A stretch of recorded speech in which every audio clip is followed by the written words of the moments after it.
इस बार big boss में top 5 नहीं बल्कि टॉप 6 होने वाले हैं, क्योंकि बिग बॉस को अपने एक लाडले लाडली के चक्कर में नियम बदलना है।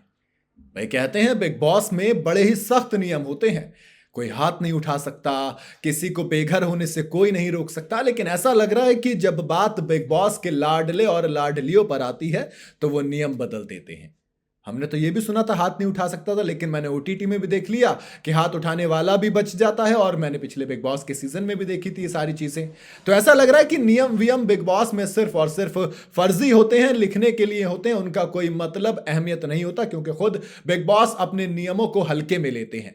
इस सीजन में भी खूब चीजें हुई जहां पर नियम टूटे, लेकिन कहां किसी ने ध्यान दिया किसी पर। सबने कहा चलने दीजिए, मजा आ रहा है, लड़ाई तो देखनी होती है। और अब जब फिनाले की बात आ गई है, मैच 19 तारीख को फिनाले है, कितने दिन बचे हैं, हफ्ता भर बचा है। और इस आखिरी हफ्ते में कितने लोग हैं घर के अंदर दोस्त? 7 लोग हैं घर के अंदर। अब 7 में से 2 खिलाड़ी बाहर होने चाहिए, बट 2 तो बाहर होंगे नहीं, तो एक बाहर होगा। और वो एक कौन होगा, ये सबसे बड़ा सवाल है। देखो, ऊपर के 4 तो फिक्स हैं, यानी कि 4 लड़के लड़के इसमें जाने वाले हैं। कौन कौन होंगे वो? विवियन डिसेना, करणवीर मेहरा, रजत दलाल और इनके साथ में अविनाश मिश्रा। 4 फिक्स हैं। सवाल है कि 5वां कौन होगा। अब अगर जनता की मानेंगे तो मेरे हिसाब से वो चुमदरांग होनी चाहिए। जनता की मानेंगे तो मैं तो पहले चाहत पांडे को भी देख रहा था, लेकिन पांडे जी को घर से बेघर कर दिया गया है। तो जनता के हिसाब से मानेंगे, घर में कंट्रीब्यूशन से देखेंगे, वोट से देखेंगे, तो फिर वहां पर चुम बनती है। लेकिन आप देखिए, एक कैरेक्टर है ईशा सिंह का। ईशा सिंह जो भी जब भी नॉमिनेट हुई वो बॉटम में रही, बॉटम के 3 से बॉटम के 2-3 में 2-3 में बॉटम में।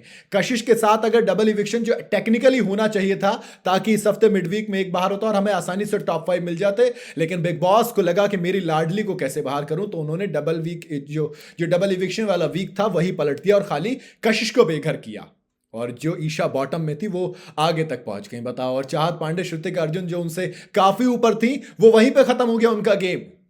वाह रे दुनिया, क्या ही बात करूं मैं, मतलब इस पे किस्मत मेहरबान तो गधा पहलवान वो वाली कहावत थी। यहां पर मुझे ऐसा लगा कि वो काफी हद तक सच होती हुई नजर आई है।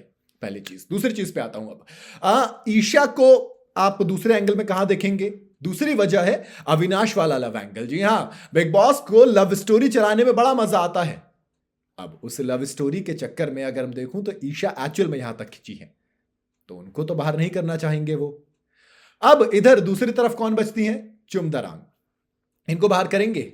नहीं कर सकते। लव स्टोरी तो इनकी भी करणवीर मेहरा के साथ चल रही है, और अगर ईशा उस घर के अंदर टिक सकती है तो करण जो तो चुम तो बहुत ज्यादा डिजर्व करती है वहां पर रहना। मैं सिर्फ लव स्टोरी की बात नहीं कर रहा हूं, अगर आप उस एंगल को भी देख, मतलब कोई भी एक एंगल ऐसा नहीं दिख रहा है जहां पर ईशा से कमजोर चुम नजर आए टॉप 5 में जाने के लिए।